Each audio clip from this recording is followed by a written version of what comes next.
This has got to be one of the best sheriffs our country has ever had. If only we could duplicate him and make a Grady Judd replica for every single state, that'd be a beautiful thing. Sheriff, thanks so much for coming on. You enforce the law for a living.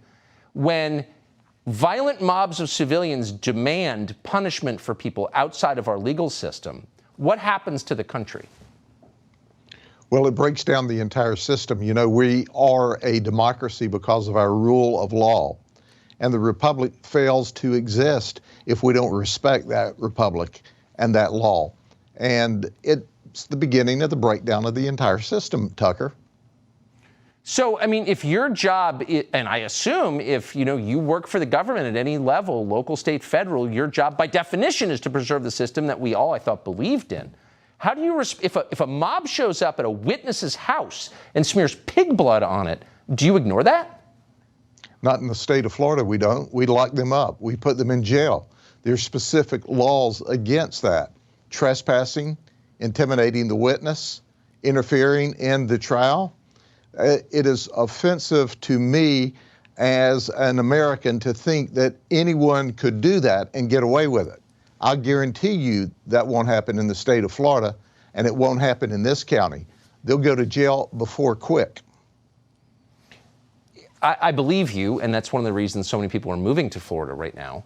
But I have to ask, I mean, we've seen situations like this fairly frequently in American history. We saw them in the 1950s and 60s where municipalities decided they were going to ignore the law. And so the feds got involved and said, I'm sorry, it's America. You can't violate people's civil rights. We're not going to allow it. If we have to send the 101st Airborne, we're going to do that.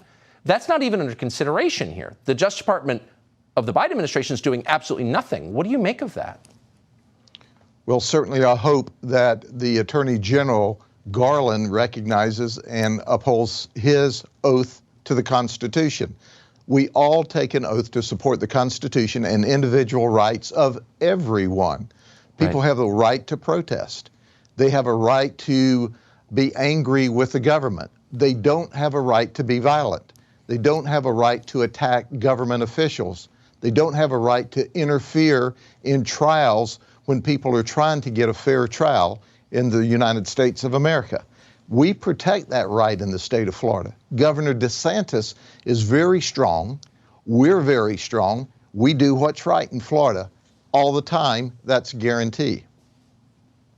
I don't think I've heard it more clearly put than that. Now, what we just witnessed, folks, is a true American who still believes in justice. God bless Grady Judd. If you keep having these things like what you see in Portland, what you see in Seattle, what you see in Chicago pretty much on a daily basis, if you keep seeing that society will be burned to the ground. That's why we need individuals that are brave, men and women, that stand up for the civilians that are just out there trying to go about each day, go to work, come home, take care of their family without having to deal with all this chaos. But no, liberals, they don't care about that. They don't care about it when it's conservatives getting attacked. They only care about it when harm presents itself at their front door. Like Antifa runs wild all the time. We got months and months of rioting and burning and looting, etc. 27 out of the 30 most violent and deadly states in the country are run by blue liberal Democrat officials. That's just the way it is. I didn't make it up. Again, cities like Portland, Seattle, Chicago, Minneapolis, when all the George Floyd stuff took place, society went completely crazy, and chaos hit the fan. Oh, but when things like that beginning of January in 2020 thing happened, when it showed up to their front door, then it's crazy. Then it's out of hand. When it's them attacking you, liberals, it's all good. But when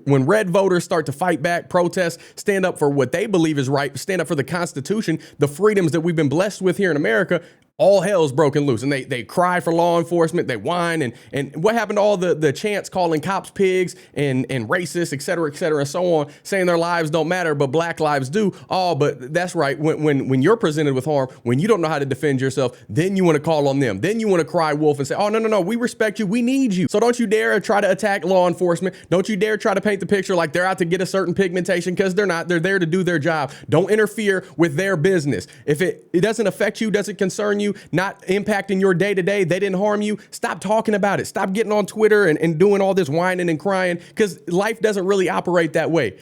Man, it's just ridiculous that we're still having to talk about this, that this is even a subject of discussion in today's day and age. But again, when you got people thinking they could change their gender, when you got people idol worshiping all these celebrities and athletes to get paid far too much for doing a sport, doing a talent, a God-given talent that they wouldn't have if it wasn't for the Almighty, that they wouldn't be able to do if it wasn't for Jesus Christ forgiving all the sin in the world, but they don't know Jesus. They haven't turned to Jesus. They haven't repented. People need to repent. They need to turn to the Lord. They need to realize that boundaries are there to really set you free and allow you to know how to live, to give you structure, to give you balance, and to give you hope and grace. That's what really gives you peace of mind. Not when you could be your own God and truth is relative and there's no way to live. If that was the case, again, it'd be cool if I just killed you. You could kill me, vice versa. We could all just go nuts.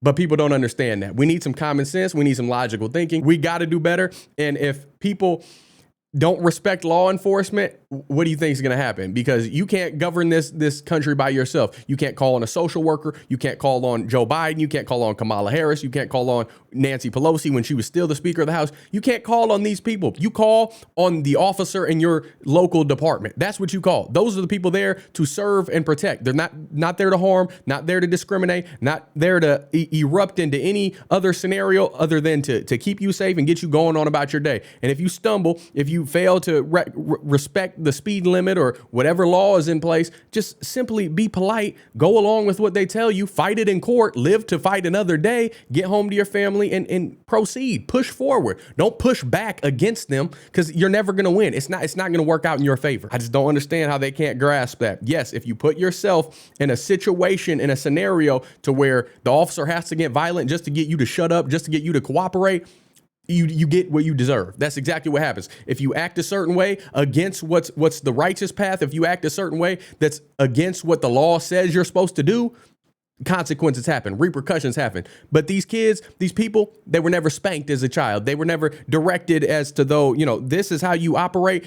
If you don't, discipline happens. Shout out to Grady Judd again. Shout out to Tucker Carlson for just being left speechless and, putting Grady on a platform to deliver the truth. I completely respect it. You got nothing but my love and support. All officers and firefighters and military workers out there, you have, and healthcare workers, y'all have my utmost respect. You guys are truly serving and putting back and giving value to the community. Not these people that get all this praise. A bunch of nonsense. That's what it is. You guys are the real heroes, and you'll always have support in me. But that's all I got for today. If you enjoyed this video, you got some value from it, don't forget to smash that like button, subscribe if you're not already, ring the notification bell so you get notified anytime I post a video. If you want to support, you like what we're doing over here, how we stand on godly values and always will. Me and my house, we serve the Lord. That's how we roll over here. You can always get awesome shirts like this, Be the Light one, made by my lovely wife over on her Etsy store. She's also got awesome tumblers like this now available. Bunch of Christian designs, American, all of that stuff. I'm sure you like it if you like these sort of videos and this sort of content. But all my links are down below. Until next time, I love y'all. I'm praying for you. Godspeed. I'm gone.